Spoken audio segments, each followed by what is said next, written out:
कर्म को कर्म को काटने के लिए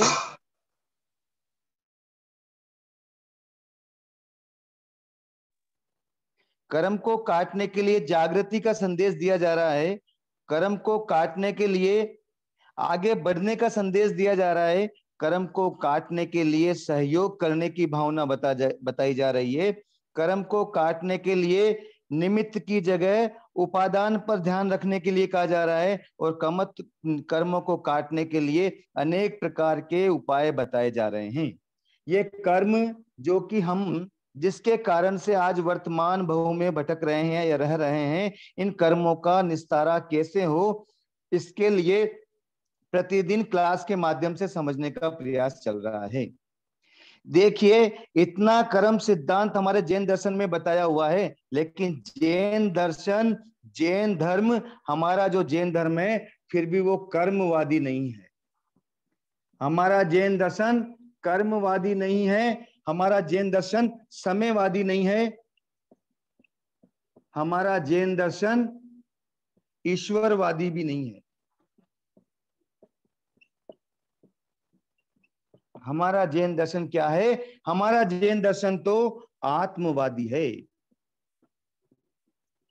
हमारा जैन दर्शन क्या है? आत्मवादी है। हमारा जैन धर्म तो आत्मवादी है। कर्म सिद्धांत की परिपूर्ण रूप से व्याख्या करता है जैन दर्शन, लेकिन कर्मवादी नहीं है, समयवादी भी नहीं है, ईश्वरवादी भी नहीं है। देखिए, आप देखते हैं प्रतिदिन अनेक विपरीत घटनाएं घट जाती है। घर में गमी हो जाती है, व्यापार में घोटाला हो जाता है, परिवार में लड़ाई झगड़े हो जाते हैं। और देखिए, दूसरे लोग अगर देख करके कहते हैं, और कई बार कहते हैं कि इनके तो कर्म देखिए कैसे खराब है, ये सब देखो कर्मों का खेल है, इनके कर्म कैसे खराब है, इस कारण से इनके घर में गमी हो गई है। वो सब लोग क्या कहते हैं? कर्मों का खेल बता करके, और एक तरह से इस प्रकार से उसकी घटना को कर्म के प्रभाव के कारण से बता देते हैं। या फिर दूसरे प्रकार से अगर कहते हैं तो कहते हैं देखो इनका समय कितना खराब है, इनका समय बिल्कुल उल्टा पड़ गया, और समय के खातिर ये देखो आज ये करोड़पति थे, आज ये रोडपति हो गए। ये बिल्कुल स्वस्थ थे, आज ये रोग से ग्रस्त हो गए। ये बिल्कुल बहुत अच्छे सुंदर थे, आज ये बदसूरत हो गए। ये किसके कारण से? समय बड़ा बलवान है और समय अच्छे अच्छे को खिला देता है। इस प्रकार से समयवादी भी कहा जाता है। कुछ लोग कहते हैं ईश्वर ने इनके साथ क्या कर दिया है, अरे राम, ईश्वर ने इनके साथ बहुत बुरा किया, देखो इनके घर में गमी हो गई है, ये बिल्कुल इनके घोटाला हो गया है। इस प्रकार से ईश्वर को भी इसका बताने के लिए पीछे नहीं रहते हैं। लेकिन जैन दर्शन कहता है ना तो हम कर्मवादी हैं, ना हम समयवादी हैं, ना हम ईश्वरवादी हैं, हम तो आत्मवादी हैं। लोग तो ईश्वर की बात करते हैं, जब ईश्वरवादी बता देते हैं कि इनके घर में देखो भगवान ने क्या लीला रचा की है, इनके घर में देखो छोटा सा बेटा हुआ वो मर गया, इस प्रकार से कह करके। और ये भी कह देते हैं कि देखो किसी किसी के अगर बढ़िया, अगर अच्छी से अगर रिद्धि संपन्नता रहती है तो कहते हैं ईश्वर ने इनको निहाल कर रखा है। कहते हैं कि ईश्वर देता है तो छप्पड़ फाड़ के देता है, और ईश्वर जब लेता है तो थप्पड़ मार के लेता है। इस प्रकार से ईश्वर की गाथा गान करते रहते हैं। कोई कर्मों की गाथा गान करते रहते हैं, कोई समय की गाथा गान करते रहते हैं, कोई ईश्वर की गाथा गान करते रहते हैं। लेकिन हमारा जैन दर्शन कहता है कर्म तो बेचारे होते हैं, कर्म कुछ भी नहीं कर सकते, ये तो हमारी भूल है, हमने कर्मों को बांधा है। ये केवल आत्मा की भूल है जिनके कारण से कर्म बंधे हुए हैं। और आत्मा के जो कर्म बंधे हैं वो कर्म तो केवल अपना काम कर रहे हैं। किसके कारण से? हमारी आत्मा ने जो कर्म किए हैं, उस आत्मा के लिए जो कर्म किए हैं वैसा का वैसा फल देने का काम कर रहे हैं। कर्म तो बेचारे हैं, कर्म का कोई कसूर नहीं है, ना कर्म का कसूर है, ना समय का कसूर है, और ना ईश्वर का कसूर है। कसूर किसका है? अपनी आत्मा का है। इसलिए जैन दर्शन आत्मवादी कहलाता है। कर्मों के स्वरूप को मानता है, कर्म सिद्धांत को मानता है, लेकिन कर्म सब कुछ कर सकते हैं ऐसा जैन धर्म नहीं मान सकता। जैन धर्म तो कहता है आत्मा ही कर्मों को करती है, आत्मा ही कर्मों को भोगती है। लोग कहते हैं जरा कर्म देख कर करिए, इन कर्मों की बहुत बुरी मार है, नहीं बचा सकेगा परमात्मा, फिर औरों का क्या एतबार है। कर्म को देख कर करना होता है, करेगा कौन? आत्मा। इसलिए इस बात का विशेष ध्यान रख लीजिए, हम कर्म के ऊपर आरोप नहीं लगा सकते, हम समय के ऊपर आरोप नहीं लगा सकते, ईश्वर के ऊपर आरोप नहीं लगा सकते। जो भी करने वाला है वो हमारी आत्मा है। देखिए, कर्म बेचारे कौन, भूल मेरी अधिकाई। कर्म बेचारे कौन, भूल मेरी अधि, लोहे संग घनघात, संगति अग्नि पाई। बहुत ही सुंदर दोहा है। कर्म बेचारे कौन, कर्म कुछ नहीं कर सकते। कर्म बेचारे कौन, भूल मेरी अधिकाई। किसकी भूल है? मेरी अधिक भूल है। लोहे संग घनघात, संगति अग्नि पाई। लोहे को मार सहनी पड़ती है, घनघात सहनी पड़ती है। क्यों सहनी पड़ती है? क्योंकि उसने अग्नि की संगति कर ली है। बस बेचारे कर्म तो हमारी आत्मा ने बुला लिए, आत्मा ने भूल कर दी और कर्म हमारे आकर के चिपक गए। बस वो कर्म तो अपना फल दे रहे हैं, लेकिन भूल किसकी है? भूल है आत्मा की। इसलिए हमारा जैन दर्शन आत्मवादी है। हमारा जैन दर्शन अपनी आत्मा जो करता है और आत्मा वो ही भोगता है। कर्म कुछ नहीं कर सकते। कर्म में जो ताकत डाली जाती है, कर्म तो प्रेरक है केवल। कर्म तो केवल हमको जो है, जो हमने बांधा है वो मिलेगा, जो हमने किया है वो हमको भोगना पड़ेगा। आज हम कर्म जो है वो कर्म को ही आरोप लगा देवे या समय को कह दें उसका समय खराब है, वो तो ऐसा देखिए उसका समय कैसा पलट गया है, वो पहले क्या था और क्या हो गया है। इस प्रकार से समयवादी भी हमारे यहाँ जैन दर्शन नहीं मानता है और ना ईश्वरवादी मानता है। वो ये नहीं कहता कि ईश्वर ये कर सकता है, ईश्वर ये कर सकता है। ईश्वर कुछ नहीं कर सकता। जो हमारी आत्मा ने कर्म किए हैं, जो हमारी आत्मा ने काम किए हैं, उसका फल हमारी आत्मा को ही भोगना पड़ता है। इसलिए जैन दर्शन आत्मवादी बताया है, ना कर्मवादी बताया है, ना समयवादी बताया है, ना ईश्वरवादी बताया है। बहुत छोटी सी बात है लेकिन समझने की है। हमारे जैन दर्शन में ईश्वर का भी अस्तित्व बताया है, समय भी का भी अस्तित्व बताया है, कर्म का भी अस्तित्व बताया है। लेकिन अस्तित्व बताया है, लेकिन जो भी करता है, भोगता है, वो आत्मा करता है। ना समय कुछ कर सकता है, ना ईश्वर कुछ कर सकता है, ना कर्म कुछ कर सकता है। लेकिन हम जो है वो कर्मों के प्रभाव के कारण से, हमारे आत्मा जो है वो विभाव दशा के कारण से, या आत्मा जो है सुषुप्त दशा के कारण से इन कर्मों को हावी बना देती है, समय का पलटा खिलवा देती है और ईश्वर को सब कुछ मान करके बैठी है। ध्यान रखना, इन कर्मों को काटने के लिए सहज में ही कर्म कट जाएंगे, ऐसी भूल में नहीं रहना है। जो भी कर्म काटने का प्रयास करेंगे, जो कर्मों को तोड़ने का प्रयास करेंगे, उनको आगे जाकर के संकटों में, संघर्षों में जीवन जीना पड़ेगा, संघर्ष करना पड़ेगा। ध्यान रखिए, जो संघर्ष करेगा वो कर्मों को काटेगा। इस बात का विशेष ध्यान रख लीजिए। आज के दिन हम कर्मों को काटने की जो बात कर रहे हैं, उन कर्मों को काटने के लिए विशेष प्रकार की प्रेरणा दे रहे हैं कि विपत्ति को आगे से आकर के स्वीकार करो। अगर कोई समस्या आपके पास नहीं आ रही है तो जबरदस्ती समस्या ला करके भी और कर्मों को काटने का प्रयास करते हैं। साधु महाराज को कोई नहीं कहता लोच करने के लिए, विहार करने के लिए, और यहां तक कि अगर कह दिया जाए तो ये भी कह देते हैं कि भाई साधु जी महाराज यहीं रहिए, ज्यादा विहार मत करिए। लेकिन वो आगे से जाकर के वो जानते हैं जितना विहार करेंगे हमारे असाता वेदने का उदय भी आ सकता है और हमारी संयम की चर्या भी निर्मल रहती है और कर्मों की निर्जरा भी होती है, कर्म भी बराबर करते हैं। हम समस्याओं से घबरा जाते हैं, हम विपदाओं से घबरा जाते हैं, हम चुनौतियों को स्वीकार नहीं करते हैं क्योंकि हम घबराते हैं। लेकिन कर्म काटने के लिए हमको कर्मों को अगर तोड़ना है तो चुनौतियों को स्वीकार करना पड़ेगा, विपदाओं का सामना करना पड़ेगा, समस्याओं के आगे आकर डटकर खड़े रहना पड़ेगा, जब जाके कर्म टूटते हैं। ये भी ध्यान रख लेना, कभी भी सीधे सीधे मोक्ष हो जाएगा, इतने अच्छे कर्म हमारे नहीं है। वो भरत चक्रवर्ती का भले एग्जाम्पल दे देते हैं, वो मरु देवी माता का भले एग्जाम्पल दे देते हैं, लेकिन इतने अच्छे कर्म हम लोगों ने नहीं किए हैं। उन्होंने तो पूर्व भव में ऐसी साधना की थी, इस कारण से इस भव में सूखे सूखे मोक्ष चले गए। लेकिन हमारी साधना ऐसी दिखाई नहीं देती है कि हम सूखे सूखे मोक्ष चले जाएं। हमको तो समस्याओं का सामना करना पड़ेगा। इसलिए विपदाओं का सामना करें, कर्मों को काटने के लिए विपदाओं का सामना करना जरूरी है। विपदाओं से भागे नहीं, विपदाओं को छोड़े नहीं। समस्या अगर आती है तो बाईपास को अपनाए नहीं, हम तो केवल सामने से डटकर लड़ेंगे और समता से सहन करेंगे। ऐसी अगर हमारे अंदर में भावना जागृत हो जाती है तो हम कर्मों को काटने का प्रयास कर सकते हैं। चाय पीते हैं और चाय पर अगर मलाई आ गई तो क्या ऐसे कहते हैं कि नहीं नहीं मलाई आ गई, अब तो क्या है दिमाग खराब हो गया? ऐसा कोई नहीं होता। चाय पीने वाला केवल क्या करता है, मलाई को एक साइड में हटाता है और चाय का सेवन कर लेता है, चाय को ग्रहण कर लेता है, बस। तो जो भी समस्याएं आ रही है उनको साइड में करो, हटाओ, और उसको समस्या को हटा करके और आगे बढ़ते जाओ। यही हमारा लक्ष्य होना चाहिए। उस समस्या को देख करके घबराना नहीं चाहिए। चाय पर मलाई अगर उसको देख करके हम घबरा जाएं, अरे ये तो चाय बेकार हो गई, नहीं नहीं, चाय की मलाई को एक तरफ हटाओ और उसको चाय को पूरी को पी जाओ। घर से ही नहीं निकले कि जब निकलूंगा घर से, जब सारे चौराहे की लाइटें जो ग्रीन हो जाएगी तब घर से निकलूंगा, ऐसा अगर सोचेगा तो घर से कभी निकल ही नहीं पाएगा, आगे कभी बढ़ ही नहीं पाएगा। वैसे ही हमको हमारी आत्मा का विकास करना है। हम सोचें कि आत्मा का विकास तो करना है पर कष्ट कोई नहीं आने चाहिए, तो ये 3 काल में संभव नहीं है।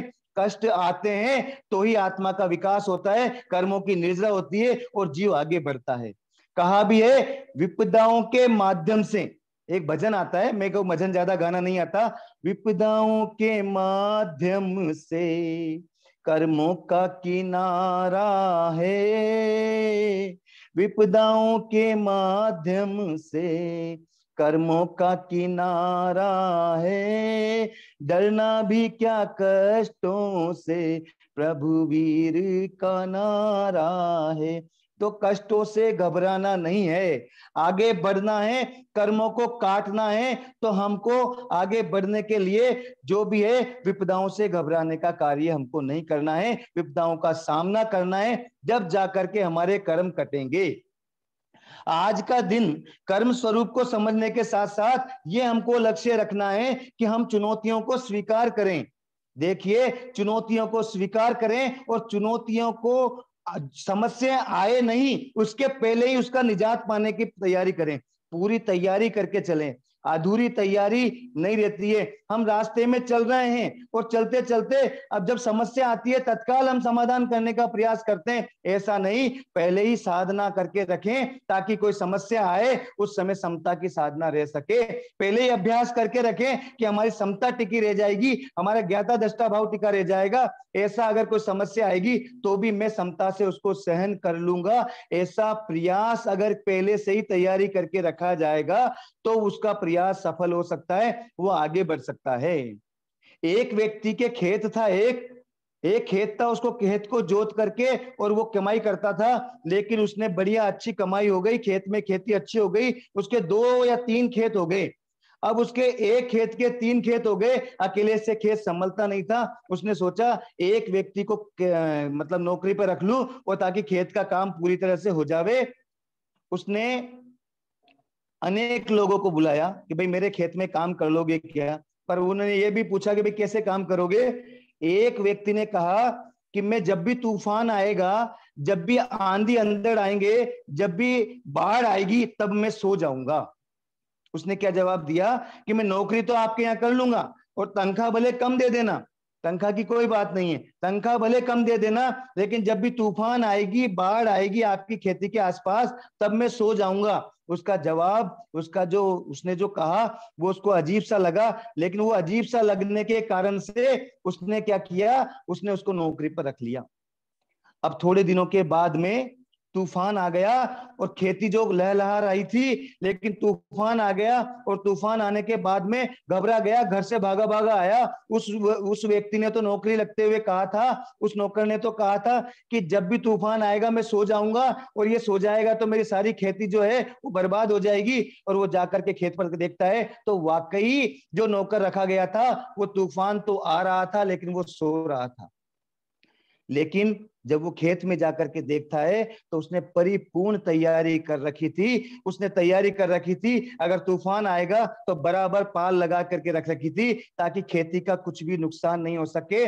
बस ऐसी ही तैयारी हमको करनी है। उस व्यक्ति ने पहले ही कह दिया था जब भी तूफान आएगा मैं सो जाऊंगा, यानी कि तूफान आने से पहले पूरी तूफान हमारे ऊपर हावी नहीं हो, ऐसी मैं तैयारी करके रखूंगा ताकि मैं सो जाऊं।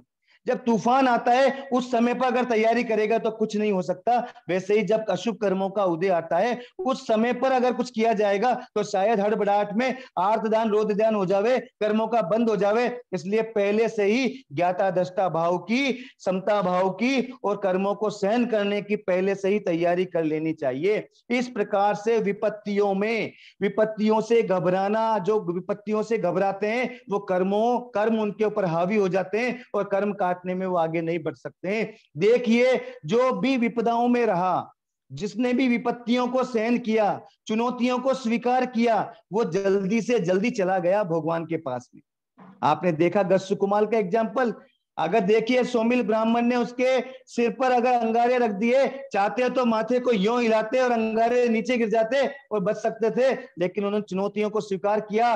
नहीं, जो कर्म मेरे उदय में आए हैं वो मेरे ही कर्म हैं, इस कारण से इनको मुझे स्वीकार करना है। और समता भाव की पराकाष्ठा देखिए, उसी भाव में मोक्ष प्राप्त कर गए। देखिए अर्जुन माली को 6 महीने में 1141 हत्याएं करी, और वो चाहते तो भगवान महावीर जो है, भगवान महावीर उनको विहार कराकर राजगृह से बाहर भेज देते और दूसरी जगह जाकर के साधना कर सकते थे। लेकिन अर्जुन माली ने कहा, मैंने इस राजगृह नगरी में हत्याएं की हैं, यहाँ के लोग मुझे कष्ट देंगे, उन कष्टों को सहन करूंगा, तभी तो मेरा मोक्ष होगा। इस प्रकार से सहन किया, विपत्तियों को स्वीकार किया, चुनौतियों को स्वीकार किया, समस्याओं को स्वीकार किया, उनको समता से सहन किया। अर्जुन माली 6 महीने में ही मोक्ष पहुंच गए। बस यही तो बात हमको और आपको भी सीखनी है। ध्यान रखिए, जहां समस्याएं नहीं आती है वहां पर भले गौर कर लेना, शायद वो मंजिल सही नहीं है। जिस रास्ते पर हम चल रहे हैं उस रास्ते पर अगर कोई कठिनाई नहीं आ रही है तो जरूर पता कर लो कि मंजिल कैसी है।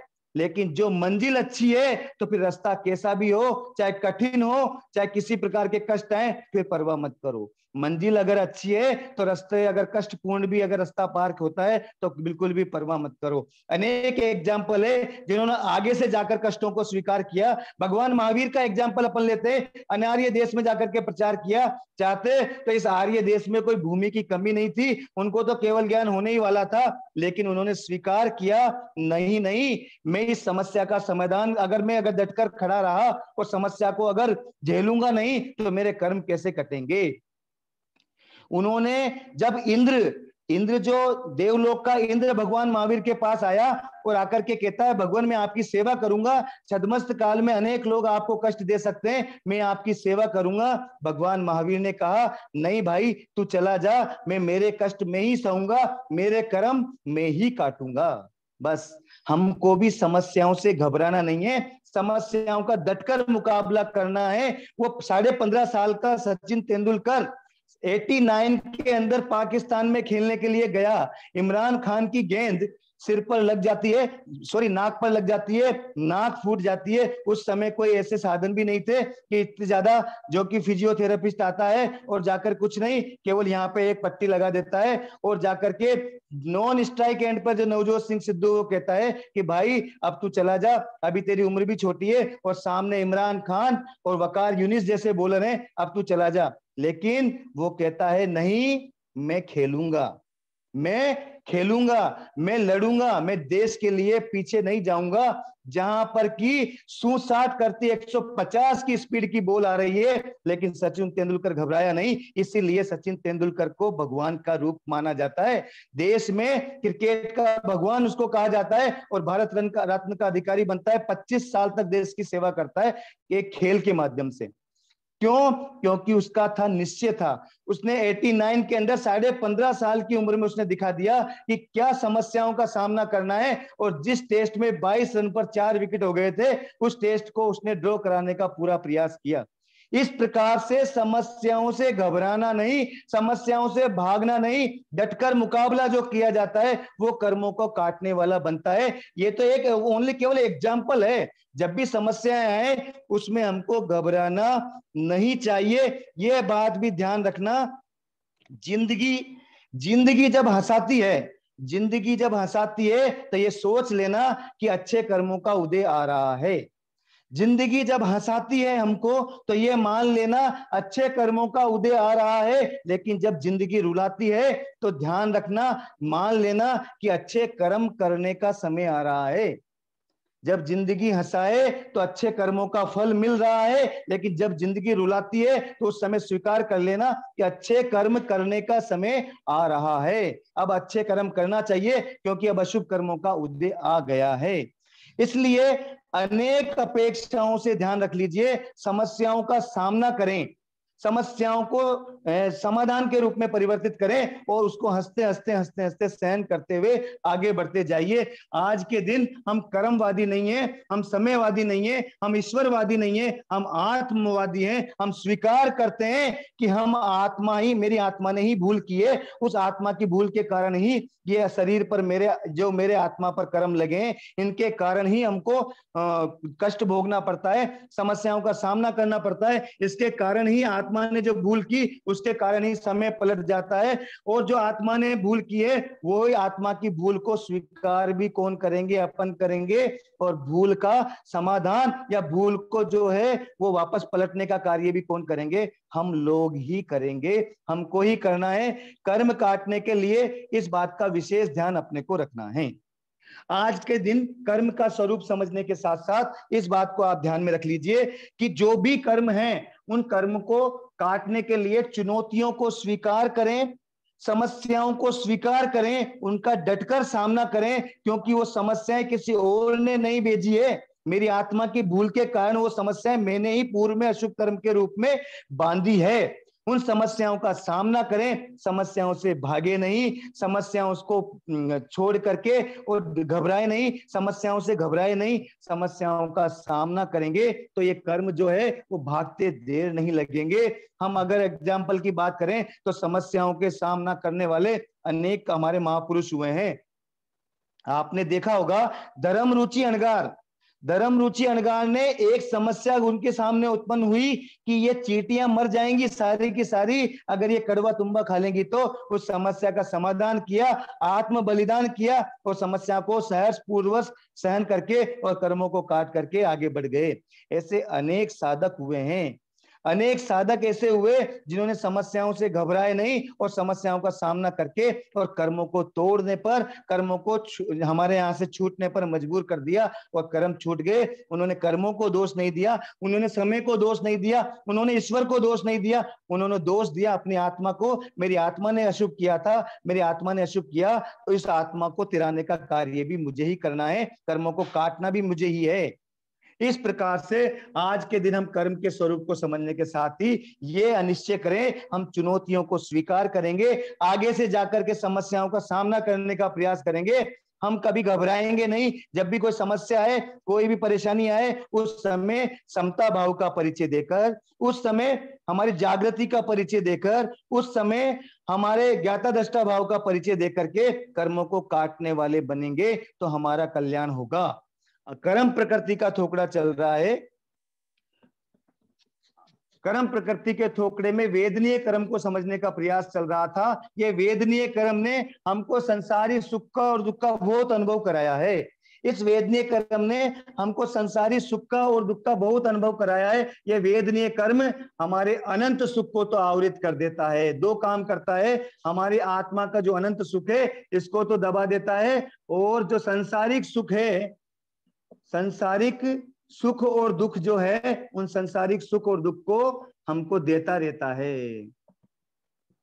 अनादि काल से इस वेदनीय कर्म के जंजाल में हम फंसे हुए हैं। ये वेदनीय कर्म संसार का सुख देता है और संसार का दुख देता है, और इसी में रचे पचे होने के कारण से थोड़ी देर का भौतिक सुख मिलता है। जैसे कि बोलते मधु बिंदु के रूप में, अनेक एग्जाम्पल जम्बू स्वामी के चरित्र में पढ़े होंगे, थोड़ा सा स्वाद मिलता है लेकिन बाद में उसको बहुत ज्यादा दुख भोगना पड़ता है। किस प्रकार से असाता वेदनीय हमको प्रभावित करता है और किस प्रकार से साता वेदनीय प्रभावित करता है। असाता वेदनीय आती है प्रतिकूलता के रूप में। असाता वेदनीय यानी दुख कैसे आता है? प्रतिकूलता के रूप में आता है, अनिष्ट संयोग के रूप में आता है।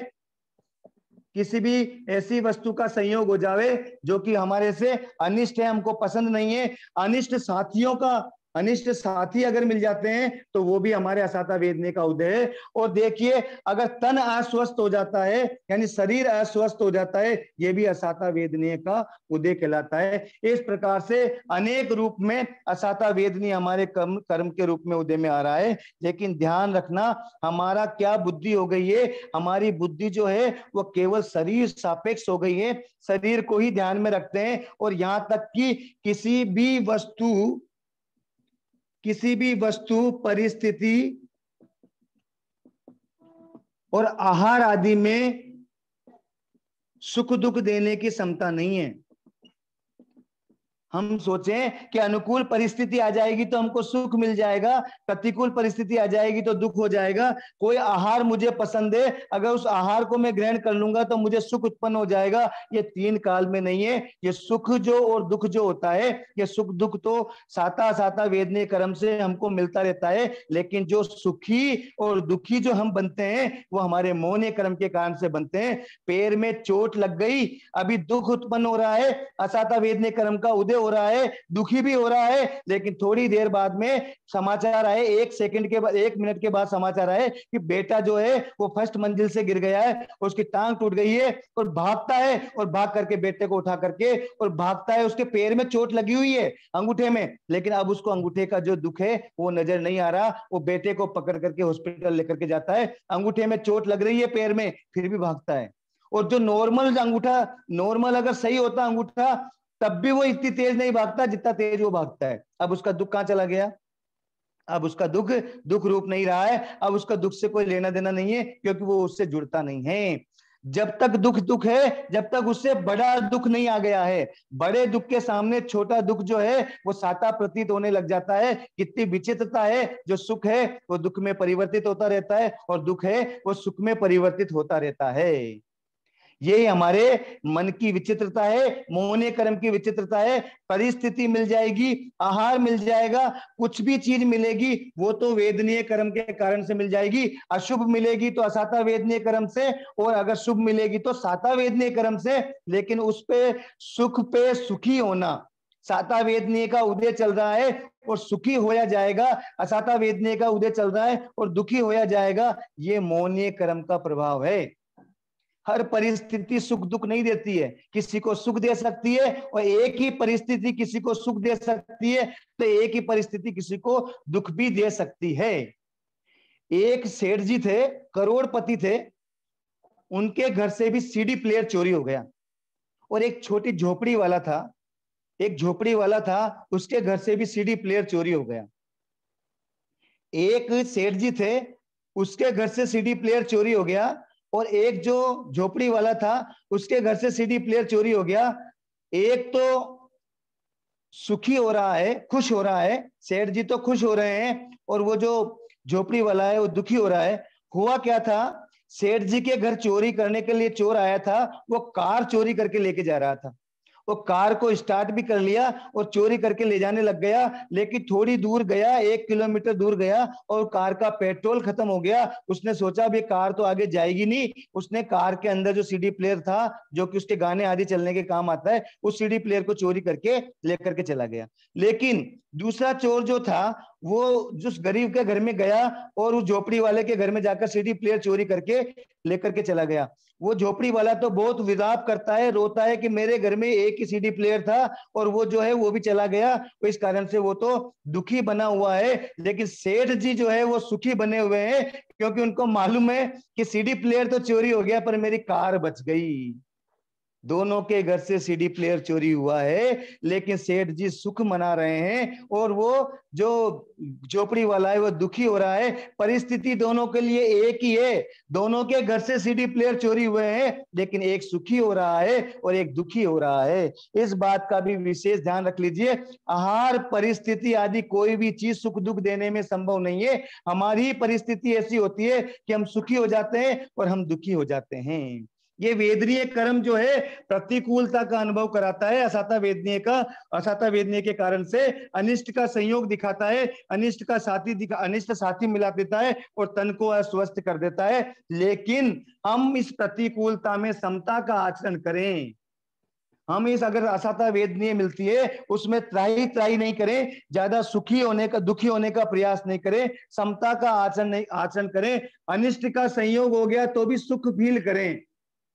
अनिष्ट का अगर अपने को संयोग हो गया है, कोई गलत आदमी गलत वस्तु अपने को मिल गई है, गलत चीज अपने को प्राप्त हो गई है, तो भी उस समय पर भी अपने आत्मा को स्थिर रखें, अपने आत्मा को समता में रखें। अगर अनिष्ट साथी मिल गए हैं तो उनसे उस समय पर भी दुखी नहीं होवे, और तन अस्वस्थ हो गया है तो उस समय पर भी दुख नहीं करें। यानी कि अपने को समता में रहना है, कोई भी चीज परिस्थिति आ जाए असाता वेदनीय कर्म के कारण से। लेकिन ध्यान रखना, ये जो वेदनीय कर्म के सुख दुख हैं, ये केवल क्षणिक हैं। जो रसगुल्ला मुझे बहुत प्रिय है, 50 रसगुल्ले खाने के बाद में वो मुझे अप्रिय लगने लग जाता है, उसमें मुझे दुख अनुभव होने लग जाता है। घर वाले बहुत कोशिश करके जबरदस्ती खिला रहे हैं, लेकिन अब तो मैं ये कह देता हूं, अगर एक भी रसगुल्ला खिला दिया तो मेरे वोमिट हो जाएगी। क्यों हो जाएगी? क्योंकि जो सांसारिक सुख होता है वो दुख में परिवर्तित होते देर नहीं लगती। देखिए, गाड़ी हमको एक जगह से दूसरी जगह पहुंचा देती है, एक जगह से दूसरी जगह सुविधा पूर्वक पहुंचा देती है, कम समय में पहुंचा देती है। लेकिन अगर गाड़ी पंचर हो जाए, टायर पंचर हो जाए, तो वो गाड़ी जो सुख देने वाली थी वो दुख देने वाली हो जाती है। धक्का लगाना भी उसको पाती पड़ जाता है, और धक्का भी लगाना उसको पड़ जाता है। जो सुख देने वाली थी वो दुख देने वाली बन जाती है। संसार में वेदनीय कर्म की स्थिति यही है, यहाँ क्षणिक सुख है, और क्षणिक सुख के कारण से हम बहुत ज्यादा दुख को बांधने वाले बन रहे हैं। हम केवल क्या कर रहे हैं, वर्तमान में साता को उपभोग करके असाता का बंध करते जा रहे हैं। और देखिए, असाता वेदनीय में तो फिर भी समता रख ली जाती है। ये बहुत बड़ी जानकारी की तात्विक बात कह रहा हूं।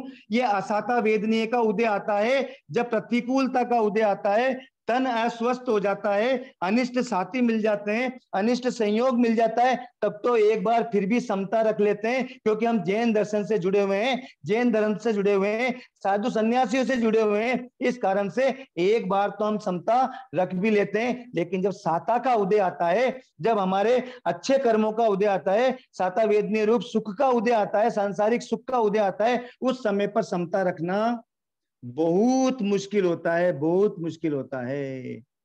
जब कष्ट आता है, दुख का उदय आता है, तो घर में सामायिक हो जाती है। पर जब शादी का महोत्सव होता है, घर में कोई खुशी का प्रसंग होता है, तो सामायिक छूट जाती है। क्या है आपकी और मेरी स्थिति? बस यही स्थिति है। जब सुख का अनुभव आता है, साता का उदय आता है, उस समय समता रहना बहुत मुश्किल है। असाता में तो फिर भी समता रख लेते हैं, क्योंकि एग्जाम्पल पढ़ते हैं कि असाता में गस्सु कुमार ने समता रखी थी, असाता में अर्जुन माली ने समता रखी थी, असाता में भगवान महावीर ने समता रखी थी। ऐसे एग्जाम्पलों को पढ़ करके और हम क्या सोचते हैं, हमको भी असाता में क्या रखना चाहिए, समता रखनी चाहिए। पर क्या साता में समता नहीं रखनी है? साता में अहंकार करना है, साता में उसको भोग करना है, साता में खूब आराम से अपने मन को संतुष्ट रखना है? ऐसा नहीं करना है। साता में जो समता नहीं रखता है वो व्यक्ति भी कर्म का बंध करता है और संसार में रुलता रहता है। आचारांग सूत्र में तो बहुत ही सुंदर उक्ति बताई है। आचारांग सूत्र में एक बहुत ही सुंदर उक्ति बताई है, जानितु दुखम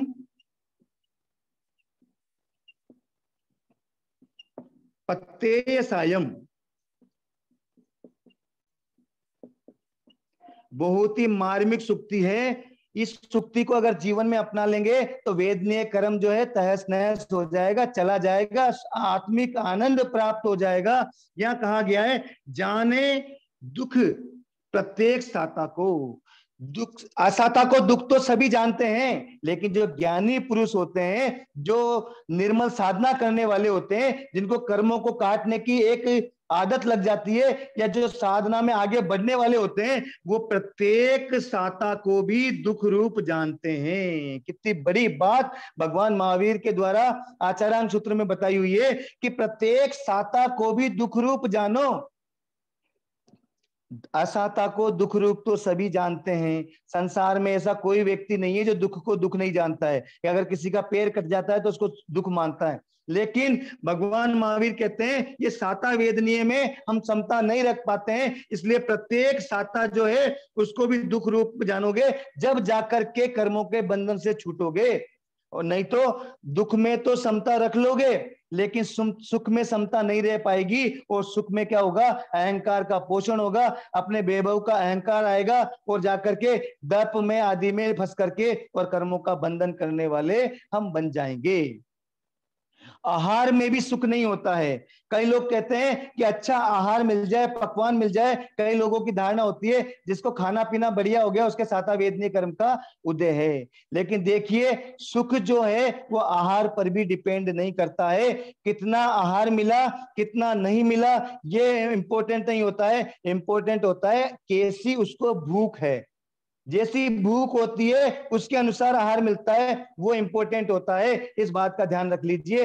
एक बात की बात है, जोधपुर से जयपुर एक सफर कर रहा था व्यक्ति, जोधपुर से जयपुर का सफर कर रहा था, गर्मी का माहौल था, बस की गति लगभग 100 किलोमीटर प्रति घंटा के हिसाब से चल रही थी, यानी कि जोधपुर से जयपुर, और महीना था गर्मी का, यानी कि अभी जो वर्तमान में चल रही है ऐसा जून का महीना था, और प्यास लग रही थी बहुत जबरदस्त।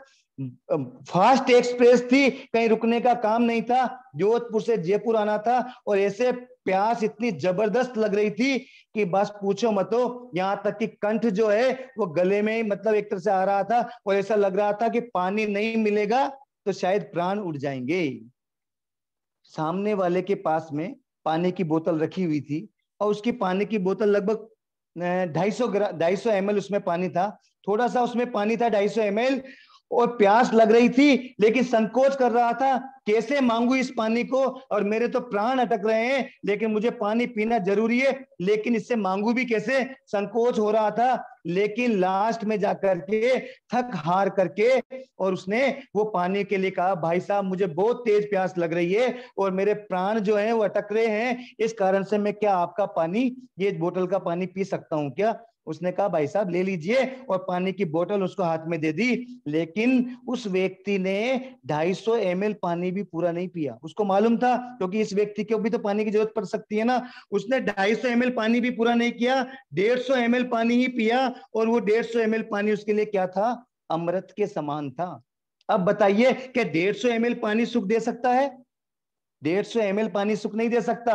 यहां तक कि सुख तो 5 पकवान भी नहीं दे सकते। जिसके शुगर का पेशेंट है उसको रसगुल्ला या मिठाई मिष्टान क्या सुख देंगे? तो बस ध्यान रखिए कर्म का प्रभाव जो ऐसा होता है, न आहार सुख देता है। ये 150 ml पानी उसके लिए अमृत के तुल्य था, जबकि 150 ml से कभी सुख नहीं मिलता है। और अगर मान लीजिए किसी के घर पे जावे और अगर ओनली पानी पिला करके ही वापस भेज देवे तो अपन बाद में बातें भी बनाते हैं और कहते हैं देखो पानी ही पिलाया, चाय भी नहीं पिलाई उसने। तो ऐसी बातें भी बनाते हैं क्योंकि पानी को ज्यादा मोल नहीं मानते। लेकिन उस व्यक्ति के इससे पूछो ये 150 ml पानी उसको कितना सुख देने वाला बन गया।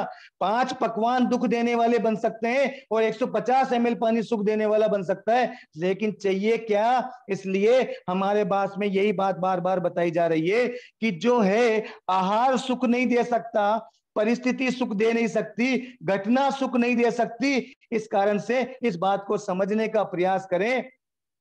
कभी भी आवश्यकता के अनुरूप जो होता है वही चीज सुख देने वाली होती है, वही चीज जो है सुख देने दुख देने वाली होती है।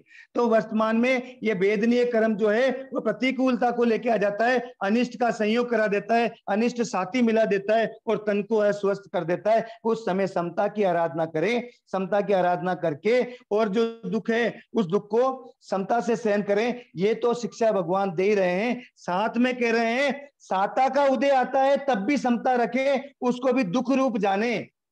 देखो सुख को सुख रूप जाने ये तो बहुत लोग कहते हैं, दुख को दुख रूप जाने ये तो बहुत लोग कहते हैं। ये हमारे भगवान का चिंतन है, भगवान का केवल ज्ञान है जो कहते हैं कि सुख को भी यानी साता को भी क्या मानो, दुख मानो। जैसे दुख में समता रखते हो, साता में भी समता रखो। ये भगवान महावीर का कथन है। भगवान महावीर कहते हैं साता में हम बोरा जाते हैं, साता में हम भूल जाते हैं हमारे अस्तित्व को, साता में हमारी स्थितियां अलग हो जाती है। इस कारण से साता में भी समता रखो, उसको भी दुख जानो। अगर साता को दुख जानने लग जाएंगे तो फिर हमारा कल्याण होते देर नहीं लगेगी। भरत चक्रवर्ती अगर साता को दुख नहीं मानते तो केवल ज्ञान नहीं होता। जो साता को दुख रूप जानते हैं, ये सुख और दुख तो सांसारिक सुख दुख है, ये तो वेदनीय कर्म के उदय से आते हैं। इन दोनों को ही छोड़ करके हमको तो क्या प्राप्त करना है? आत्मिक सुख प्राप्त करना है। इस कारण से इस प्रकार का लक्ष्य लेकर के चलते हैं तो वो जीव वेदनीय कर्म को काट करके और अव्ययवाद सुख की ओर आगे बढ़ जाते हैं। इस प्रकार से ये वेदनीय की साता वेदनीय और असाता वेदनीय प्रकृतियां हैं। इसके लिए एग्जाम्पल पहले भी दे दिया था। शहद लिपटी तलवार को चाटने से जीभ कट जाती है तो दुख का अनुभव होता है, यानी असाता का उदय होता है, और शहद मीठा मीठा लगता है तो साता का उदय होता है। इस प्रकार से ये साता असाता का उदय हमको संसार में भटकाता रहता है। लेकिन ये निश्चय में सत्य स्वीकार कर लेवे कि साता भी रुलाने वाली है, असाता भी रुलाने वाली है। साता में भी समता रखनी है, असाता में भी समता रखनी है, ताकि हम अव्ययवाद सुख को प्राप्त कर सकें, आत्मिक सुख को प्राप्त कर सकें। इस प्रकार का लक्ष्य रखेंगे तो हमारे लिए ये वेदनीय कर्म जो है, इसको काट करके हम अव्ययवाद सुख को प्राप्त करने वाले बन जाएंगे। तो वेदनीय कर्म की केवल दो ही प्रकृति है, साता वेदनीय और असाता वेदनीय। वेदनीय कर्म की कितनी प्रकृतियां हैं? दो ही प्रकृतियां हैं वेदनीय कर्म की, साता वेदनीय और असाता वेदनीय। ठीक है सर? मेरी वॉइस ब्रेक हो रही है क्या? चैट बॉक्स में कोई मैसेज कर रहे हैं कि वॉइस ब्रेक हो रही है। ठीक है सर? हाँ, देखिए साता वेदनीय जो है, जिसके कारण से हमको शरीर स्वस्थ प्रतीत होता है, वचन जो है वो अच्छे सुनने को मिलते हैं, सुमधुर वचन सुनने को मिलते हैं, और मानसिक यानी कि हमको दूसरे लोगों के कार्य से संतुष्टि प्राप्त होती है। ये जो है ये किसके कारण से है? साता वेदनीय के कारण से। ठीक है सा? असाता वेदनीय के कारण से क्या होता है? असाता वेदनीय प्रकृति क्या करती है? शरीर को अस्वस्थ करती है, वचन में भी हमको गालियां आदि सुनने को मिलती है, और दूसरा मन को भी असंतुष्टि रहती है, मानसिक तनाव रहता है, यानी कि टेंशन रहती है। ये सब जो है ये असाता वेदनीय कर्म के कारण से होता है। ठीक है साहब? अब आगे चलते हैं। ये वेदनीय कर्म हो गया। अब कर्मों के राजा के बारे में चलना है, मोहनीय कर्म की बात करनी है। इस बात से मोहनीय कर्म जो है कर्मों का राजा है, बीचों बीच में बैठा है और सारे कर्मों को प्रभावित करता है। ये वेदनीय कर्म तो केवल क्या देता है? सुख और दुख देता है, लेकिन इस सुख को, सुख में सुखी, ये सुखी और दुखी जो बनाने का काम करता है वो मोहनीय कर्म करता है। सुखी और दुखी जो बनता है वो मोहनीय कर्म से बनता है। देखिए, बैंक कैशियर 1000 रुपए दे देता है, 5000 दे देता है किसी को, लेकिन उसको दुख नहीं होता। लेकिन जो अगर उसके जेब से 5 रुपए भी नीचे गिर जाए तो उसको दुख होने लग जाता है। ये सब मोहनीय कर्म की लीला है, और मोहनीय कर्म को ही हम सीखने का प्रयास करते हैं।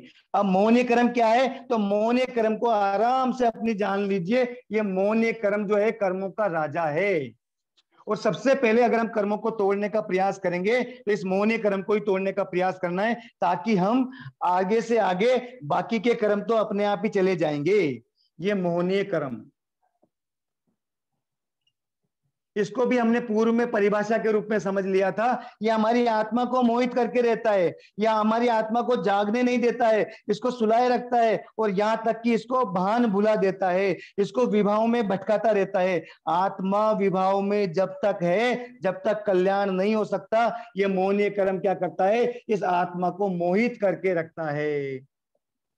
क्या करके रखता है? हमारी आत्मा को मोहित करके रखता है। आपने सुना होगा एक जो पद्धति होती है, वो पद्धति हिप्नोटाइज जो होते हैं, हिप्नोटाइज पद्धति होती है, उसमें क्या करता है? एक व्यक्ति दूसरे व्यक्ति को हिप्नोटाइज कर लेता है और फिर उससे जैसा चाहता है वैसा उससे सच उगलवा लेता है। बस ये मोहनीय कर्म भी हमको क्या करता है? ये मोहनीय कर्म को हिप्नोटाइज कर देता है, और जैसा ये कर्म है वो कर्म जो है हमको इसी प्रकार से घुमाता रहता है। नेटवर्क इश्यू आ रहा है शायद, एक मिनट। एकदम सही है, कोई दिक्कत नहीं है।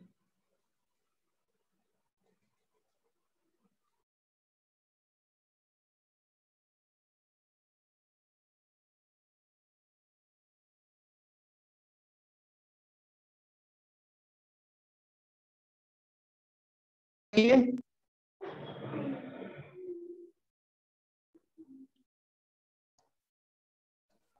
है, बिल्कुल क्लियर है। ठीक है सर। हाँ, अब देख लीजिए, मोहनीय कर्म क्या करता है, हमको हिप्नोटाइज कर देता है हमारी आत्मा को। इस कारण से हमारी आत्मा सत्य का ज्ञान नहीं कर पाती है, जान नहीं पाती है कि सत्य क्या है और असत्य क्या है। ये मोहनीय कर्म का काम होता है, ये मोहित करके रखती है, ये अपनी पहचान नहीं होने देती, ये हमको अपनी पहचान करने नहीं देती है। ये कौन नहीं करने देता है? मोहनीय कर्म। मोहनीय कर्म सबसे पहला काम क्या करती है, हमको स्वयं को अपने आप से जानने नहीं देती है, मिलने नहीं देती है। वो बोलते हैं ना, अगर देखिए आप खुद के मोबाइल से खुद का ही नंबर डायल करेंगे ना, तो मोबाइल अपना खुद के मोबाइल से और उसके अंदर वही नंबर है और उसी को डायल करेंगे तो क्या बोलेगा कि बिजी, आपका मोबाइल जो है वो बिजी है। बस ये मोहनीय कर्म जो है अपने से अपने को कभी मिलने ही नहीं देती है, अपनी आत्मा को बिजी रखती है, किसमें? विभाव में बिजी रखती है, उसको स्वभाव में आने ही नहीं देती है। ये पहले काम क्या करती है, ये मोहनीय कर्म अपनी पहचान हमको करने नहीं देती है, अपनी स्वयं की पहचान अपने को करने नहीं देती है। दूसरा, ये विवेक को भुला देती है। ये मोहनीय कर्म क्या करता है, ये विवेक भुला देता है। देखिए, अच्छे से अच्छे राजा को भी हमने देखा है कि मोहनीय कर्म के कारण से वो विवेक भूल जाता है। अच्छे से अच्छे सन्यासी को भी आपने देखा है कि मोहनीय कर्म के कारण से वो अपने सन्यास भूल जाता है। अच्छे से अच्छे बड़े बड़े जो नेताओं को आपने देखा है कि वो भी एक विवेक भूल जाते हैं और विवेक के कारण से ऐसे ऐसे आरोपों में फंस जाते हैं, कोई घोटालों में, कोई बलात्कार के आरोपों में। क्यों? क्योंकि इस मोहनीय कर्म ने क्या कर दिया, विवेक भुला दिया। तीसरा मोहनीय कर्म का क्या काम होता है, ये इच्छाओं को अनियंत्रित कर देता है। जो हमारी इच्छाएं हैं उसको नियंत्रण में नहीं रख पाता, उनको अनियंत्रित कर देता है। ये मोहनीय कर्म हमसे इस प्रकार से हमको पूरा नचाता रहता है, विभावों में घुमाता रहता है।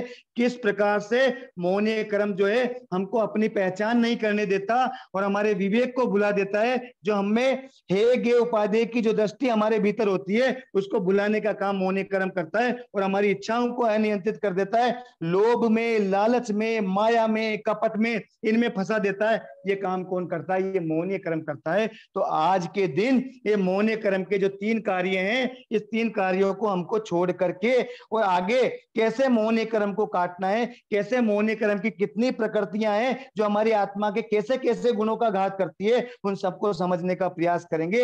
इसलिए आज हमने मोहनीय कर्म स्टार्ट कर दिया है। ये मोहनीय कर्म अपने को अपनी पहचान नहीं करने देता, विवेक को भुला देता है हमारे को और इच्छाओं को अनियंत्रित कर देता है। अब इसके कारण से क्या क्या नुकसान हो जाता है और कैसे ये कर्म प्रकृतियां जो है हमारे कौन कौन से गुणों के लिए क्या क्या काम करती है, ऐसा प्रयास हम कल पढ़ने का रखेंगे, अभ्यास करने का रखेंगे। आज जो कुछ आपने समझा वो आपके बुद्धि के संयोग के कारण समझा, जो आप नहीं समझ पाए वो मैं नहीं समझा पाया, उसके लिए हार्दिक क्षमायाचना।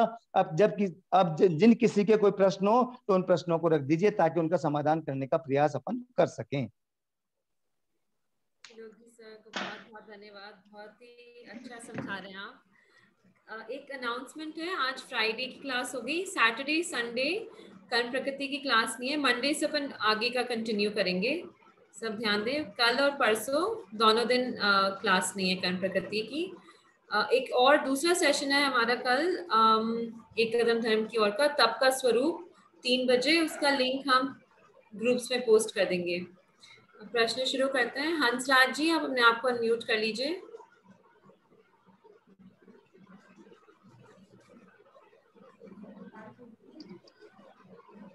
गुरुजी जय जिनेन्द्र साहब। हाँ, जय जिनेन्द्र साहब।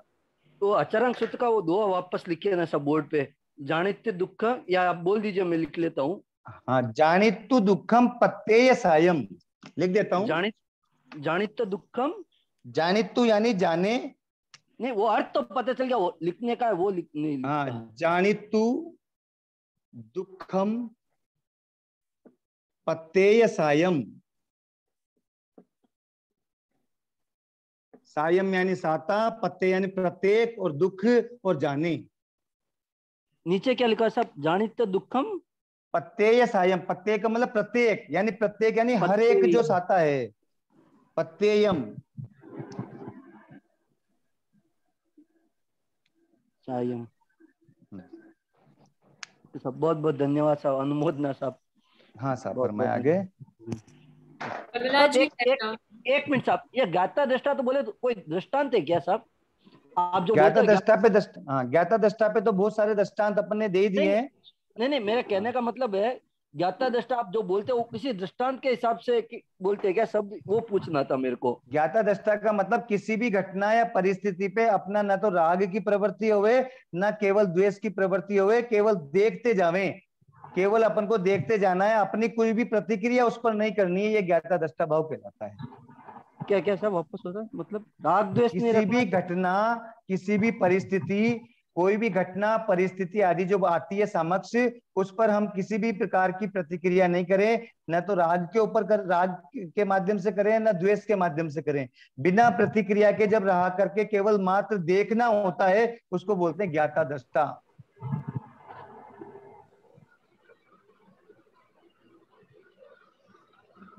मंगला जी डाकलिया।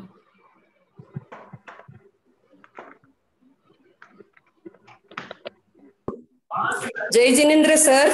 जय जिनेन्द्र साहब। वो सातवेदनीय में तीसरा बताया क्या, वो प्लीज बताइए जरा। सातवेद सातवेदनी में शरीर स्वस्थ वचन अनुकूल, और तीसरा शरीर स्वस्थ और वचन जो है ना, वो वचन हाँ। दूसरे जो जैसे अभी आप मेरे के लिए बोलोगे सर ने बहुत अच्छा पढ़ाया, ये मेरे सातवेदनीय कर्म का उदय है, इस कारण हाँ। से आप मुझे अच्छे अच्छे वचन कह रहे हो। असातवेदनीय का उदय होता तो लोग मुझे गालियां बकते कि बिल्कुल बेकार आवाज है, बिल्कुल अच्छा नहीं पढ़ाते हैं। तो ये सातवेदनीय के उदय से अच्छे वचन मिलते हैं, और असातवेदनीय कर्म के उदय से अशुभ वचन मिलते हैं, बेकार वचन मिलते और हैं। एक सातवेदनी में तीसरा कुछ तो भी बताया था, मति या कुछ ऐसे बताया था। मन की संतुष्टि। हाँ, हाँ, जो मन की दूसरे लोगों को अपने से अपने को दूसरे लोगों के कार्यों से जो संतुष्टि प्राप्त होती है, वो भी सातवेदनीय से होती है। हाँ, मन वचन काया जो है ना, मन वचन हाँ, काया को जो सुख उत्पन्न होता है, वो सातवेदनीय कर्म के उदय से होता है। हाँ, हाँ, वही चाहिए था। और एक वो दोहा बताया था ना आपने, ये कर्म विचारे कौन भूल मेरी अधिकाई, लोहे हाँ को हाँ, वो भी लोह सहे घन घात, लोह सहे घन घात। लोहा सहे घन घात क्या? हाँ, लोहा जो होता है ना, घन घात से रहता है, खूब ना मार से रहता है। हाँ, संगति अग्नि पाई, हाँ, हाँ, क्योंकि अग्नि की संगति करने के कारण से लोहे को बहुत मार पड़ती है। बस वैसे ही कर्म बेचारे हैं, अगर ये आत्मा का संग कर लिया है ना, हमारी आत्मा के भूल के कारण हम कर्मों को दोष दे रहे हैं बस। हाँ, हाँ, बहुत बहुत धन्यवाद साहब, बहुत अच्छा पढ़ा रहे हैं। और वो युवती मंडल को भी बहुत बहुत धन्यवाद, आभार आभार आभार। धन्यवाद सर। प्रमिला जी मेहता, आप अनम्यूट करके प्रश्न पूछ लीजिए। हंसराज जी आप पूछ लीजिए।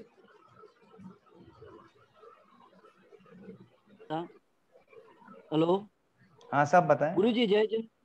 हाँ, वो जय ज्ञाता दृष्टा जिनेन्द्र। का बता रहे थे, ज्ञाता दृष्टा का बता रहे थे, नेटवर्क चला गया इसलिए वापस पूछिए। ज्ञाता ज्ञाता दृष्टा दृष्टा यानी किसी भी घटना या परिस्थिति पर आवाज नहीं, अपनी प्रतिक्रिया नहीं देना, ये कहलाता है ज्ञाता दृष्टा भाव।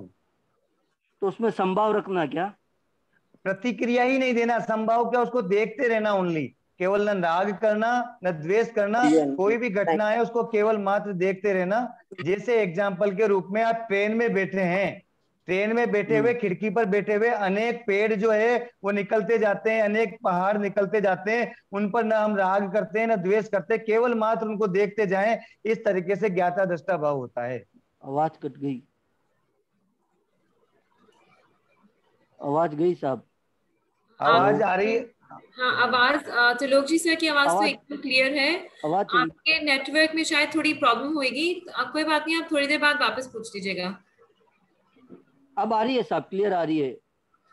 आप बाद में आपके पास नंबर है, आप बाद में चर्चा कर लेंगे, और किसी को प्रश्न कर लेंगे। ओके, ठीक है साहब, ठीक है, ओके, जय जी ने बहुत बहुत धन्यवाद सर। सीके जी कोठारी।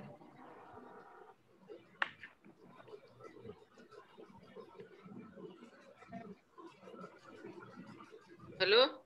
हाँ साहब, जय जिनेन्द्र। जय जिनेन्द्र।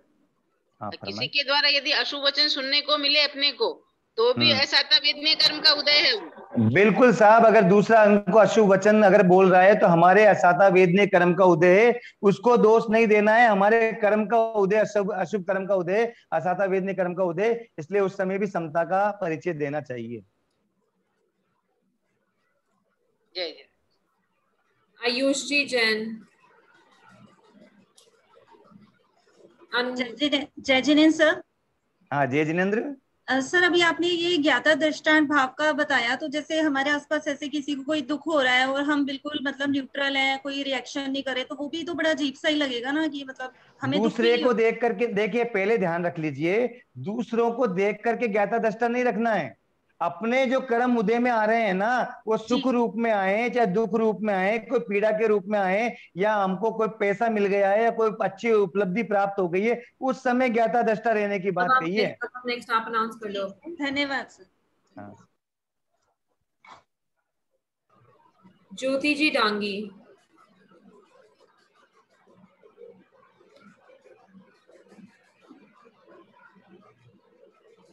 हेलो। हाँ साहब, जय जिनेन्द्र। हाँ जय जिनेन्द्र साहब। हाँ सर, मैं ये पूछना चाह रही थी कि हम कैसे अपने भावों की उच्चता को बनाए रखें। जब हम सुनते हैं, जब तो हमें थोड़ा सा श्रद्धा भाव या उच्चता आती है, लेकिन वही कि प्रतिदिन कार्य करते करते हम भटक जाते हैं वापस से। कैसे स्थिरता बनाए रखें अपने भावों में? देखिए मेन जो कारण है ना, वो राग और द्वेष है। राग करते हैं, द्वेष करते हैं, ये मेन दो कारण ही हमारे कर्मों को बांधने वाले हैं। जब किसी पर राग आवे तो विचार कर लें कि इस संसार में मेरा कोई नहीं है। जब हमारे को किसी पर राग आवे तो हम विचार कर लें कि संसार में मेरा कोई नहीं है। और जब हमको किसी पर द्वेष आवे तो विचार कर लें इस संसार में सब मेरे अपने हैं। इस प्रकार से ये दो चिंतन अगर अपने जीवन में आ जाएंगे तो हमारा कल्याण हो जाएगा, कर्म बंधन से हम बच जाएंगे, क्योंकि राग और द्वेष ही कर्म बंध को बांधने वाले हैं, कर्म बंध कराने वाले हैं। जी जी, बहुत अच्छा फरमाया आपने, बहुत अच्छा समझा रहे हैं आप। बहुत बहुत आपकी अनुमोदना साहब। ना जय जिनेन्द्र साहब। जय जिनेन्द्र।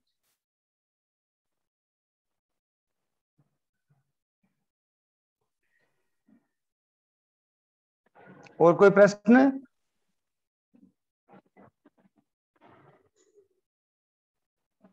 और कोई प्रश्न है? जय जिनेन्द्र साहब। हाँ जय जिनेन्द्र। हाँ, आपसे माफी चाहती हूँ साहब, कल वो सवाल मैंने किया था, मन में था संशय मन पर्याय ज्ञान के बारे में, वो मेरा थोड़ा गलत था, माफी चाहती हूँ आपसे। हाँ नहीं, आप नहीं, बहुत कोई दिक्कत नहीं। हाँ माफी, नहीं, बहुत अच्छा समझा रहे हैं। आपको ऐसा जीवन में सुनने को कभी कभी मिलता है। बहुत आपने जीवन की कला अच्छी बता रहे हैं आप। बहुत बहुत धन्यवाद आपको, साधुवाद। जय जिनेन्द्र। जय जिनेन्द्र। और कोई प्रश्न है? आईफोन के नाम से जो डॉक्टर है। जय जिनेन्द्र सर। हाँ जय जिनेन्द्र। सर वो लोहे वाला जो आपने दोहा बोला था ना, एक बार वापस फरमाइए। हाँ, कर्म बिचारे कौन, कर्म बिचारे कौन, भूल मेरी अधिकाई, लोह सहे घन घात, लोह सहे घन घात, संगति अग्नि पाई। धन्यवाद अग्नि सर। की, हाँ, अग्नि की संगति के कारण से लोहे को खूब घन की चोट पड़ती है। धन्यवाद सर। विमला जी भंडारी। जय जिनेन्द्र साहब। जय जिनेन्द्र साहब। आज मुझे अपने प्रश्नों का उत्तर मिल गया। साता वेदनीय और असाता वेदनीय कर्मों का बंध किस तरह होता है। बहुत बहुत साधुवाद आपको। हिप्नोटाइज के विषय में आपने बताया कि कुछ लोग जो है हिप्नोटाइज करते हैं, तो इस मामले में क्या दूसरे के साता वेदनीय कर्म के उदय उस समय आते हैं या असाता वेदनीय कर्म के उदय आते हैं? उसके कारण ऐसा क्यों होता है? देखो हिप्नोटाइज तो एक कला है। अपन ने तो मोहनीय कर्म को हिप्नोटाइज की उपमा दी है। अभी अपन ने हिप्नोटाइज के बारे में नहीं बताया कुछ भी। हम तो ये कह रहे हैं जैसे हिप्नोटाइज करके दूसरे से सत्य आदि उगलवा लिया जाता है, दूसरे को जैसा चाहते हैं वैसा करवा लिया जाता है, वैसे मोहनीय कर्म हमारी आत्मा को विवाहों में ले जाता है और हमारी आत्मा को पूरी तरह से काबू में कर लेता है। जैसे ही हिप्नोटाइज करने वाला दूसरे व्यक्ति को काबू में कर लेता है, वैसे ही मौन कर्म हमको हमारे काबू में कर लेता है। ये एक प्रकार की कला है। हमारे भारत की विशेषता है कि यहाँ पर विशेष प्रकार की अनेक विद्याएं यहाँ पर मौजूद है। आपने देखा होगा, एक कभी भी कोई रिसोर्ट आदि में जाते हैं या फिर कहीं पर भी जाते हैं घूमने के लिए, तो एक छोटा सा जादूगर है, वो ऐसे ऐसे जादू दिखा देता है जो कि है ना अपने को मतलब आश्चर्य होता है। ये हमारे भारत देश की संस्कृति है कि यहाँ पर ऐसी विद्याएं पाने वाले बहुत हैं। ये विद्याएं एकमात्र केवल जो है वो हिप्नो मतलब जो ये विद्याएं हैं, ये केवल मात्र जो है या कुछ ना कुछ साधना करके प्राप्त की जाती है, या फिर पूर्व बहु की पुण्यवाणी से भी ये प्राप्त हो जाती है। तो इससे किसी का फायदा होता है या नुकसान भी हो सकता है? अब हिप्नोटाइज जो करता है उसका क्या उद्देश्य है, ये तो उससे वही जाने। अगर वो उसको दुरुपयोग करना चाहता है तो दुरुपयोग भी कर सकता है, और सदुपयोग करना चाहता है तो सदुपयोग भी कर सकता है। ये तो उसके ऊपर है, उसके जैसे कर्म उदय में रहेंगे। अगर वो अशुभ कर्मों का उदय आ रहा है तो वो उसका दुरुपयोग करेगा, और शुभ कर्मों का उदय आ रहा है तो उसका वो सदुपयोग कर सकता है। ठीक है सर। जय जिनेंद्र। संदीप जी आप अनम्यूट हैं। हाँ जी, जय जिनेंद्र। हाँ जय जिनेंद्र साहब। ये मेरा क्वेश्चन है, ये मोहिनी कर्म के ये पिछले जन्म से आते हैं कि इसी जन्म में क्रिएट होते हैं? नहीं, देखिए कर्म जो है अपना जैन दर्शन तो पूर्व जन्म को भी मानता है और पुनर्जन्म को भी मानता है। पूर्व जन्म से भी ये मोहिनी आदि जो कर्म है, 7 कर्म तो हमारे पास अनेक बहुओं के भी संचित हो सकते हैं। आयुष्य कर्म तो पूर्व बहु में बांधा हुआ है, वही अपने को उदय में आ रहा है, लेकिन 7 कर्म तो हमारे अनेक बहुओं के बांधे हुए भी हमारे आत्मा पर अभी वर्तमान में लगे हुए हो सकते हैं। तो कम उम्र से जो लोग गलतियां करते हैं, 18, 19, 20, 25, 30, 40, ये सब पिछले जन्म से ही ये सब ऐसे उनके गुण होते हैं, अच्छे बुरे, उसी हिसाब से करते हैं? क्योंकि घर में तो लोग बहुत अच्छे साधना करते हैं, माँ बाप तो बहुत अच्छे साधना करते हैं, सब एकदम सीधे रहते हैं, लेकिन कभी कभी बच्चे लोग गलती कर देते हैं, तो कैसे होता है? ये पिछले जन्म से होता है कि इसी जन्म? प्रत्येक जीव के अपने अपने कर्म होते हैं। पूर्व बहु के बांधे हुए भी हो सकते हैं, इस बहु के बांधे हुए भी हो सकते हैं, लेकिन ध्यान रखना द्रव्य क्षेत्र काल भाव का प्रभाव पड़ता है।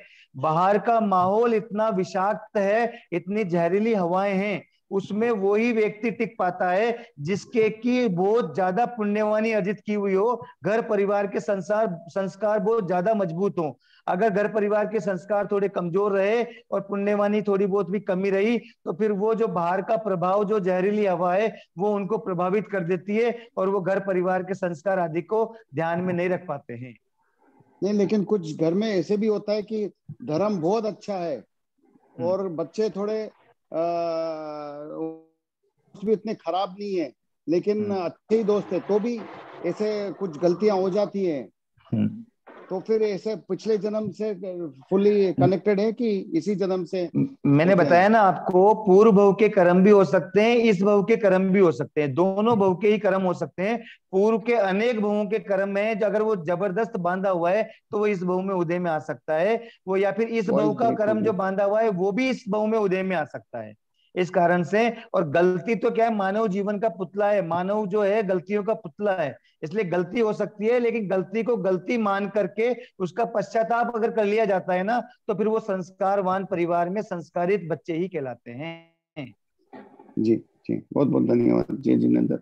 जय जिनेंद्र। ठीक है जी, कोठारी जी। ये ऐसा था वेदनीय जो कर्म का उदय है, उसको कम करने के लिए फिर क्या करना पड़ेगा? असाता वेदनीय कर्म का उदय जो है, अगर आपके आता है, उस समय समता का परिचय देवें, दुख को दुख रूप से जान करके उसमें हाय तोबा, आर्त ध्यान, रौद्र ध्यान और मन को विचलित नहीं होने देवें, समता से उसको स्वीकार करके सहन करेंगे, तो आगे के लिए असाता वेदनीय कर्म हमारा नहीं बंधेगा। धन्यवाद। संगीता जी आईफोन।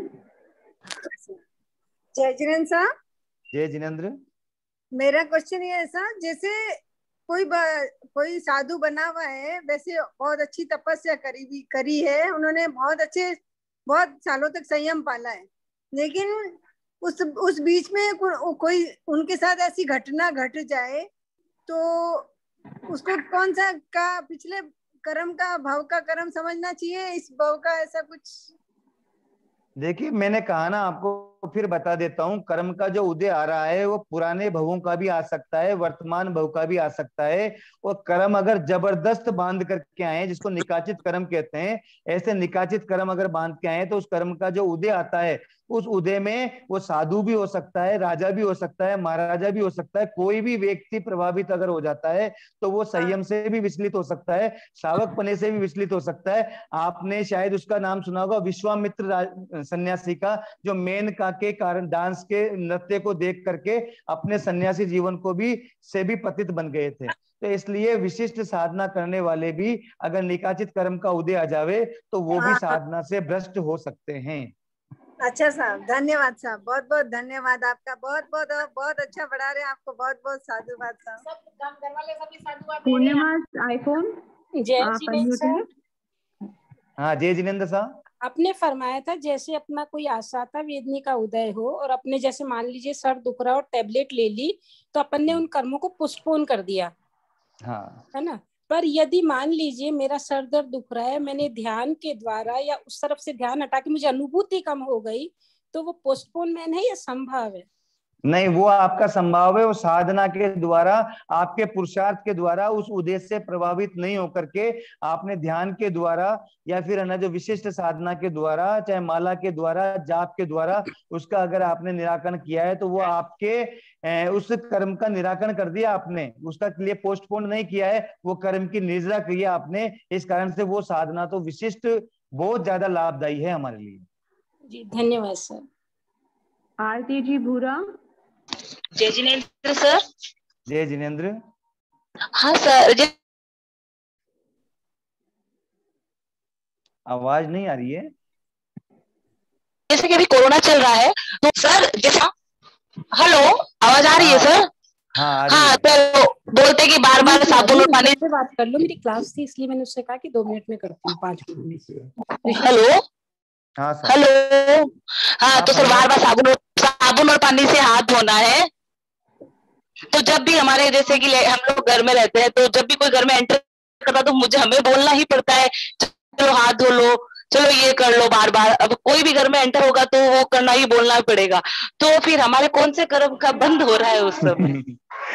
बोले या ना बोले, विवेक रखे ना रखे, कंफ्यूजिंग लगता है सर। देखो, द्रव्य क्षेत्र काल भाव के अनुसार संसार का संचालन करना पड़ता है, परिवार का संचालन भी द्रव्य क्षेत्र काल भाव के अनुसार करना पड़ता है। वर्तमान की विपरीत परिस्थितियां हमको ये कार्य करने को मजबूर कर रही है, इसलिए अगर हम ये कार्य नहीं करेंगे तो ज्यादा विशेष कठिनाई में पड़ सकते हैं, विशेष कठिनाई अपने हमारे ऊपर आ सकती है। इसलिए द्रव्य क्षेत्र काल भाव को देखते हुए जो परिस्थितियां अनुकूल हो उन परिस्थितियों को हमको करना चाहिए। हाँ, ये जरूर हो सकता है अगर आप जो है विवेक रख ले में, कच्चे पानी की जगह दोवन पानी रख दे में, गर्म पानी रख दे में, तो उससे हिंसा का संबंध कम जुड़ सकता है। इस प्रकार का विवेक रखा जा सकता है, लेकिन है ना वर्तमान परिस्थिति को देखते हुए बड़ी समस्या से बचने के लिए छोटे मोटे जो कार्य हैं, जो भी आपकी रीति नीति घर परिवार की बनाई है, उसको पालन करना बहुत जरूरी है। धन्यवाद सर, बहुत बहुत धन्यवाद सर। हंसराज जी आप अनम्यूट हैं। हंसराज जी आप प्रश्न पूछ सकते हैं। सर हेलो सर, जय जिनेंद्र साहब। हाँ जय जिनेंद्र साहब। आपने क्या बताया सब ज्ञाता दृष्टा को, बार बार वॉइस कट रही है करके, इसलिए पूछ रहा हूँ।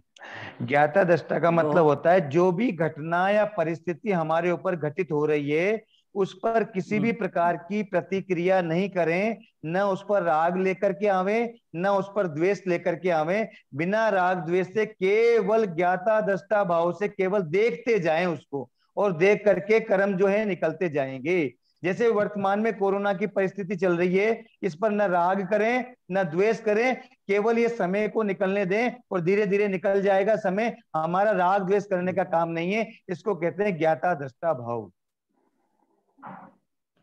अच्छा, एक आपने भी राग द्वेष का बताया, क्या सब किसी पे राग नहीं करना, किसी पे द्वेष नहीं करना भी आपने बताया था ना सर? मैंने कहा था किसी पर राग आवे तो ये चिंतन करें कि कोई संसार में कोई मेरा अपना नहीं है, और अगर द्वेष आवे अगर राग आवे तो चिंतन करें कि संसार में कोई भी मेरा अपना नहीं है। अपना और नहीं अगर है। द्वेष आवे तो चिंतन करें कि संसार में सब मेरे अपने हैं।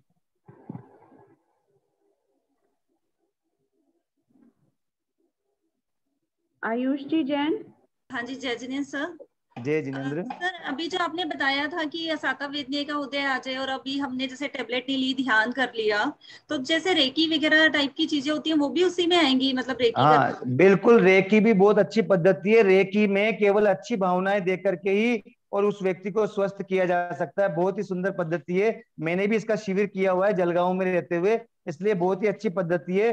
हम भी, हमारा जैन दर्शन तो कहता ही है सत्वेषु मैत्रीम, और हमारे महक जी और ये जो सुशील जी वेद जी तो मैत्री का बहुत ही अच्छा सुंदर चैप्टर लेते हैं, पूरा पीरियड लेते हैं। और यानी कि ये मैत्री देना ही तो रेकी पद्धति है, और क्या है।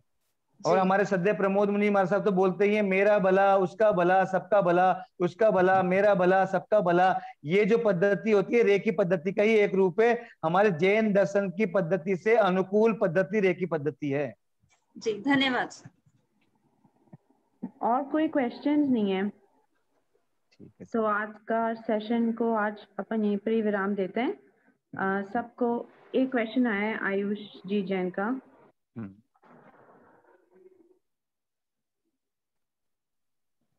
नहीं, चला गया उनका क्वेश्चन। तो आज के सेशन को यहीं विराम देते हुए सबको सादर जय जिनेन्द्र। जय जिनेन्द्र।